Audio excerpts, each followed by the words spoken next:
Hello, this is the Talking Mock feedback for the King's Langley Mock Paper 1, the non-calculator paper. I've started with the first question, which I've filled in already. 6,000 is the correct answer because 6,300 and anything is close to 6,000 and 7,000. Question 2.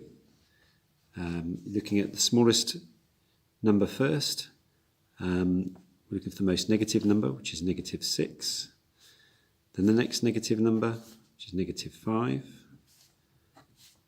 Then 0. Then 6. Then 12. And you can use a number line to help you with that. Moving on to part B, looking for the smallest number there. An easy way to make the comparison here would be to line them up around the decimal point. And what you can do is fill in any gaps with zeros, as I will do in a second. So a 0 there and a 0 there. Looking down now, you can see which is the smallest because it's got the lowest number after the decimal point, which is 0.0 something, so 0.078. Cross that one out. Then it's between the 0.7s, so that's the 0.78 and 0.70. So that's going to be the next smallest, 0.708. And we can clearly see now that the other two are quite different. One 0.780 and 0.870. You don't need to put these zeros in here, but you will not be penalised for that. Question 3, writing 20% as a fraction. Well, percent means out of 100, so we can write it as 20 out of 100. Good practice would now be to cancel that down.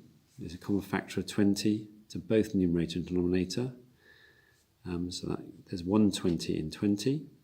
If we divide by 20, and 5 20s in 100, if we divide by 20. It doesn't say to simplify, so you will get the full marks for 20 out of 100. Question 4.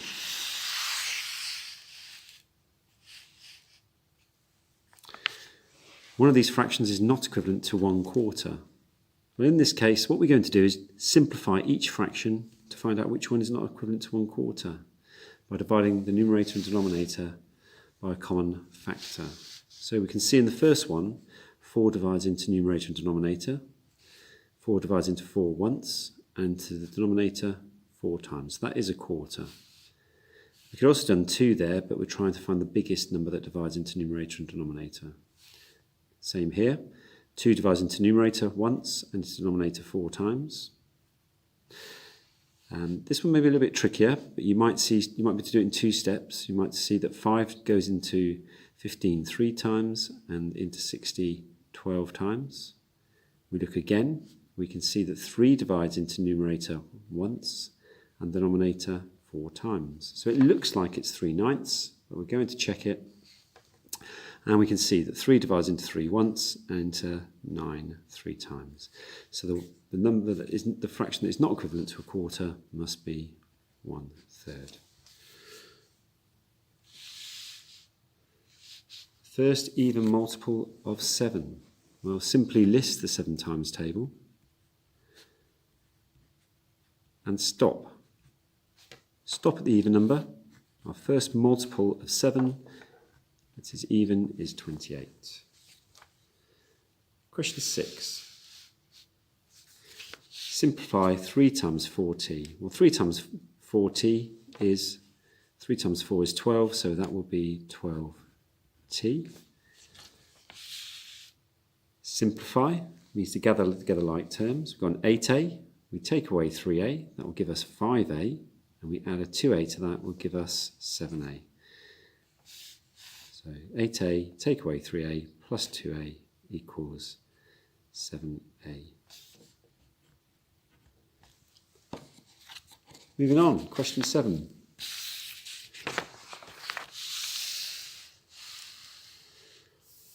more information here. Write down, so this is a probability scale from 0 to 1. Or we could think of it as 0% to 100% with 50% in the middle. Write down the letter of the event that is certain. Well, certain means it's 100% chance to happen. So that would be letter D. 100% we can think of as 100 over 100, which is 1. 100 out of 100 chance you've got certain to happen. Write down an event that is unlikely. Well, if that's certain, D, A is impossible, then we're not looking about impossible because it's got no chance or 0 chance. It must be B.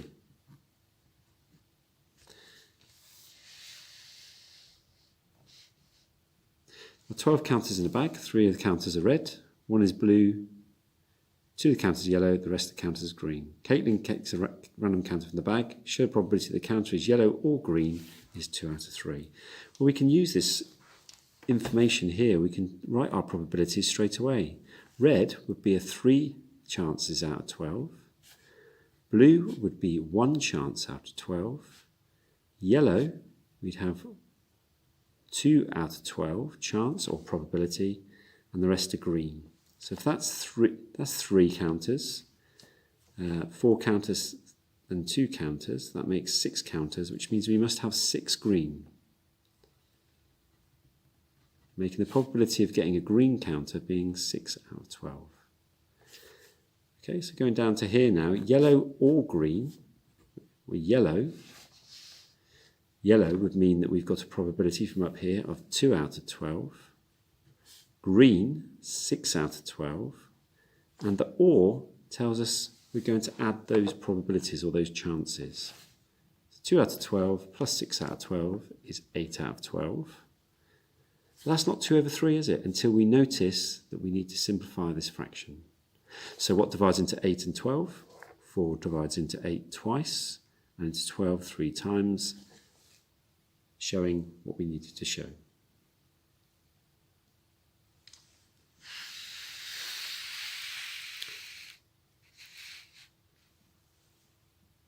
Question 8.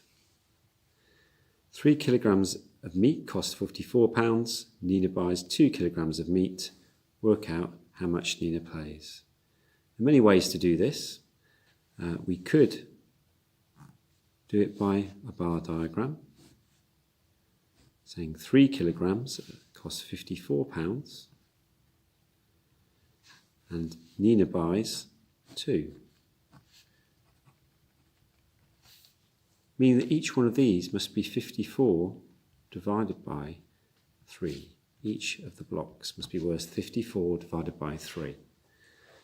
Now you can either count up or bit of bus stop division.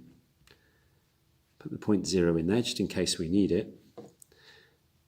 And we're dividing 54 by 3. How many 3's divide into 5? Once. Remainder 2. And how many 3's into 24? Well, that's 8 exactly.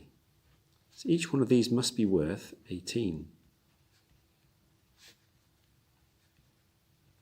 So Nina has bought 18 plus 18, or 2 times 18, which is £36.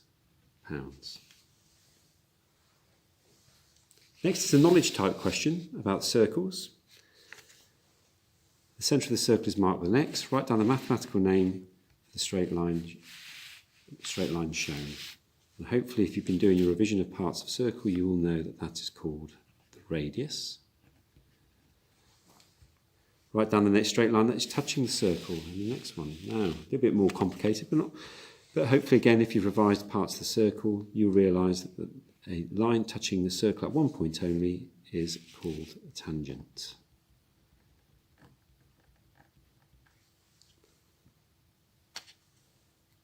Okay, moving on to question 10. So here we've got a bit of a problem-solving question. Lots of information, can be a bit off-putting. We're going to take it one step at a time.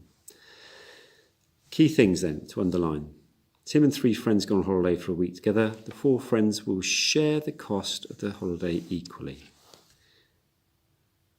Here are some of the costs of the holiday. $1,280 for 4 plane return tickets, $640 for the villa, and £220 for the hire of the car. How much does Tim have to pay for his share of the costs? Well, he's one of the 4, so we just add those up.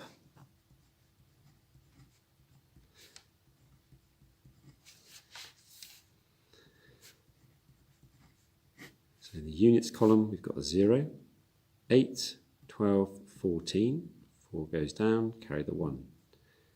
2, 8, 10, plus the 1 we've carried is 11, 1 down, carry the 1, and 2. So 2,140 is the total cost for everybody. So Tim is going to pay 2,140 shared between 4. Again, bus stop method comes in here, very handy. How many 4s divide into 2? 0. The 2 gets carried on to the 1. How many 4s into 21 now? That's 5, remainder 1. How many 5s divide into 14? 2, remainder 4. And the 4 again carries on to that 0. How many 4s divide into 40?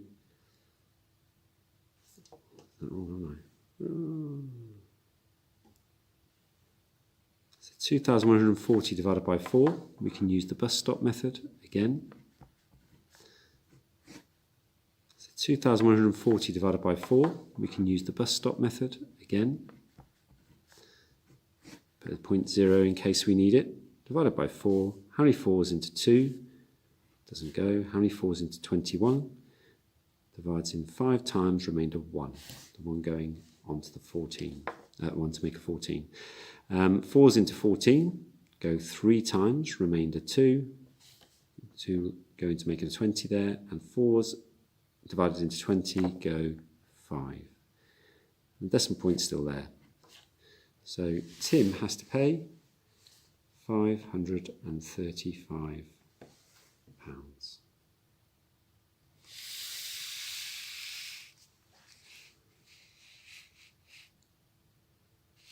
This question we've got is question 11. Write down an example to show that each of the following 2 statements is not correct. The factors of an even number are always even. In these questions, it's always a good idea to give an example rather than write it in words. Okay, as it says in the question there. The factors of an even number are always even. So we've got to find an even number which has odd factors. So 2 has factors 2 and 1. So straight away we can say 1 is a factor of 2.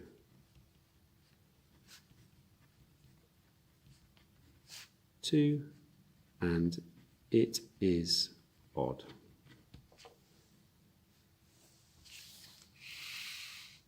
All the digits in odd numbers are odd. We've just got to think of an odd number where the digits are even. So think of an even number in the tens column. So let's say 20, 21 is an example of that. So 21 would be an example, but you could have 23, 43. We have an even digit.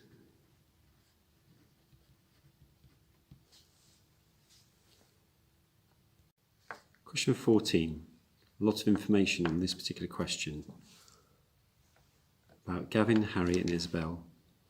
Gavin saves 28% of his salary and spends the rest of it on his salary. Notice that the saves is in bold. Harry spends 3/4 of his salary and saves the rest of his salary.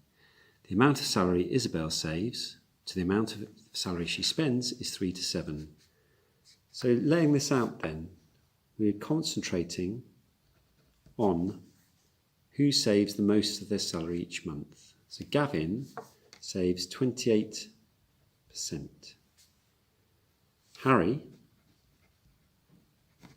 saves, well, if he spends 3/4, he must be left with 1/4. And Isabel, well, we can write that again as a bar diagram. 3, 2, 3, 4, 5, 6, 7. So actually, that's how much she saves and spends. So you can see the fraction that she saves is 3 out of 10. So we have a choice now, 3 over 10. We have a choice now to change these all into percentages, all into fractions, or all into decimals, whatever we find easiest. Well, 28%, hopefully we know, is 28 divided by 100, which is 0.28.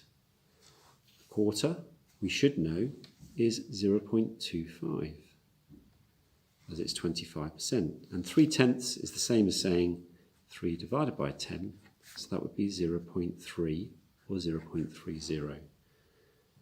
So now looking at those decimals, and knowing that that's really the same as 28%, 25% and 30%, the equivalent decimals, we can say that we know that Isabel saves the most.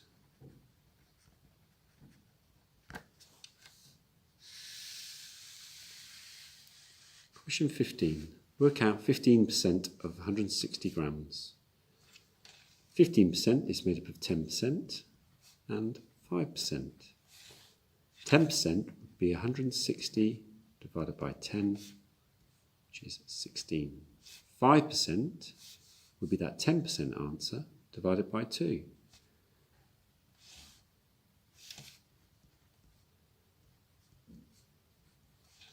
So 15% in total is obtained by adding these two together, which gives us 24.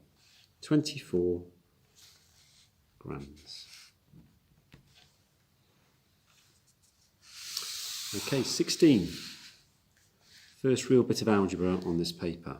Work out the value of P. This is a substitution question.